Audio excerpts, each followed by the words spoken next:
એક મહત્વના સમાચાર મળી રહ્યા છે। સુરતના સલાબતપુરામાં આતંક મચાવનારાને ઝડપી પાડવામાં આવ્યો છે। અન્નુ ખલનાયક અને બંટી ગેંગે આતંક મચાવ્યો હતો। પોલીસે 3 લુખ્ખાઓને ઝડપી કાયદાનું ભાન કરાવ્યું છે। આ ગેંગે જાહેરમાં દાદાગીરી કરીને આતંક મચાવ્યો હતો। સુરતમાં નાની નાની ગેંગો પનપી રહી છે અને સામાન્ય લોકોના જીવ માથે જોખમ તોડાઈ રહ્યું છે અને આ ગેંગે સરા જાહેર ટ્રાફિકથી ધમધમતા રોડ વચ્ચે આતંક મચાવ્યો હતો।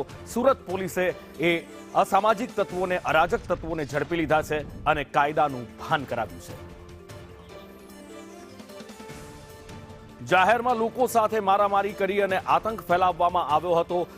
પોતાને સુરતના જાણે કે દાદા સમજતા હોય એ રીતે આ અસામાજિક તત્વો છાકટા બન્યા હતા, પણ સુરત પોલીસ દ્વારા એમને કાયદાનું ભાન કરાવવામાં આવ્યું છે। સીસીટીવી ફૂટેજ એ અરાજકતાના સામે આવ્યા હતા। પોલીસે સીસીટીવી ફૂટેજ પરથી અરાજક તત્વોની ઓળખ કરી અને એ પછી ગણતરીના જ કલાકમાં એમની ધરપકડ કરી હતી અને એ પછી એમનો વરઘોડો પણ કાઢ્યો હતો।